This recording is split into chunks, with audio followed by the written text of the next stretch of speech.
और देश भर के रक्षा विशेषज्ञों की बात की जाए तो उनकी तरफ से पहले ही यह कह दिया गया था कि एक बड़ी कार्रवाई देखने को मिलेगी, आज नहीं तो कल, और वो देखने को मिली है। फरीदाबाद में भी हमारे ब्यूरो चीफ राजेंद्र दहिया ने रक्षा विशेषज्ञ जो हैं उनसे बातचीत की है। क्या कुछ उन्होंने इस कार्रवाई को लेकर कहा है, सुनाते हैं आपको। पहलगाम में हुए आतंकी हमले के बाद अब हिंदुस्तान ने भी इसका जो है एक्शन लिया है और देर रात एयर स्ट्राइक की गई है पाकिस्तान के अंदर, जिसमें काफी बड़ा नुकसान पाकिस्तान का हुआ। और हम इस समय खड़े हैं सेक्टर 12 जो शहीद स्मारक है वहां पर।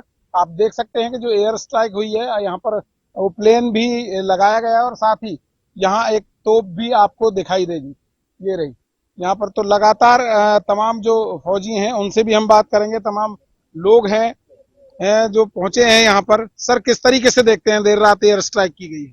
मैं सूबेदार जवाहर सिंह और राजपूताना रेजिमेंट से आता हूँ और कश्मीर के बारे में जो ये हुआ है बहुत अच्छा किया और यह बिल्कुल सच और हकीकत है और बहुत अभी तो एक शुरुआत की है इन्होंने। मुझे लगता है कि आगे भी कुछ बड़ा करेंगे। मिट्टी में मिला देने की बात कही थी प्रधानमंत्री नरेंद्र मोदी ने, किस तरीके से देखते हैं? देखो जी, मिट्टी में तो मिला ही दिया है और भी ज्यादा मिट्टी में गड्ढे में मिला रहा तो गड्ढे में घुसाने वाली बात है, तो मिट्टी में तो मिला ही दिया है। बहुत इनको टेरर अटैक किया है। असल में तीनों फोर्स के कंबाइन ऑपरेशन था ये, नॉट एक का नहीं है। एयरफोर्स, नेवी, आर्मी तीनों का कंबाइन ऑपरेशन है, उसकी वजह से संभव हो पाया है एट ए मोमेंट, अदरवाइज इतना संभव नहीं हो पाता। दुग्गल जी, किस तरीके से देख रहे हैं? देखिए, काफी दिनों से ये प्लानिंग चल रही थी, ये कोई नी जर्क रिएक्शन तो है नहीं। ये जो हमारी पॉलिटिकल डिस्पेंसेशन और जो मिलिट्री जो लीडरशिप है उसकी काफी सोची समझी और बड़ी स्ट्रेटेजिक तरीके से उन्होंने प्लानिंग की है और उन्होंने सभी को जागरूक किया, अपने अस्त्र शस्त्र संभाले, प्रैक्टिस की, लोगों से बातचीत की है और अपने प्लान सीक्रेट रखे।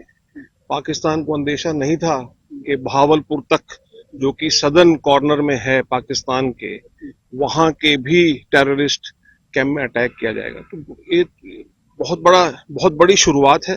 मैं इसे शुरुआत मानता हूँ।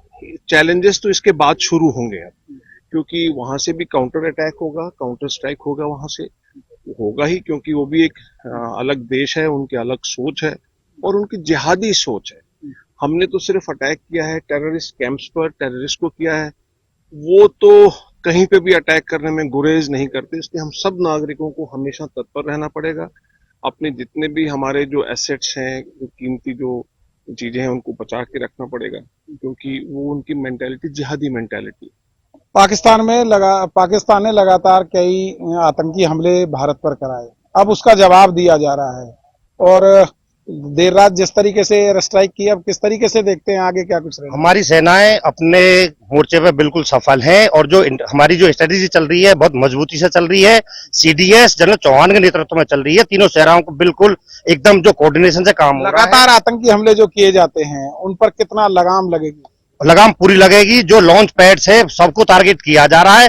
धीरे धीरे जितने लॉन्च पैड वहां से चल रहे हैं पाकिस्तान जो ऑपरेट हो रहे हैं, सबको नेस्तनाबूद करके मानेंगे। ये हमारा ध्येय है, उद्देश्य है, जोश है। हमारी सेना बिल्कुल मजबूत है और किसी तरह की कोई दिक्कत नहीं है हमारी सेनाओं को, हमारी फोर्सेज को।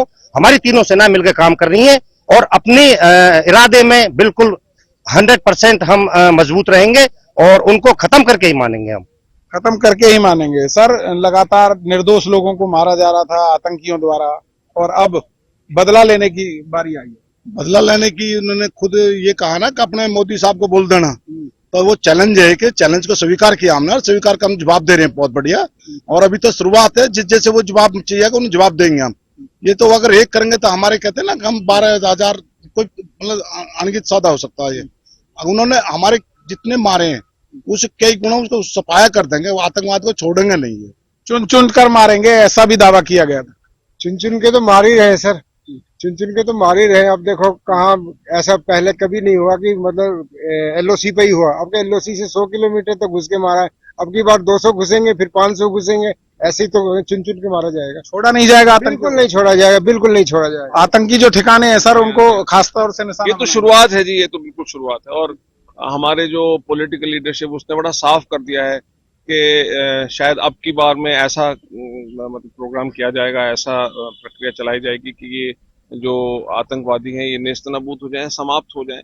इनकी रीढ़ की हड्डी तोड़ने वाली बात नहीं है, अब तो इन्हें मिट्टी में मिलाने की बात है कि आतंकियों का खात्मा निश्चित है। आतंकियों का खात्मा बिल्कुल निश्चित है और ये हमारे तीनों सेनाओं के संयुक्त एक पराक्रम का दिन है, जो आज हमने इनके सारे जितने भी आतंकवादी ठिकाने थे सबको नष्ट किया हुआ है। ठीक है, और ये हमारी पॉलिटिकल लीडरशिप की भी एक बहुत अच्छी और सुदृढ़ सोच है।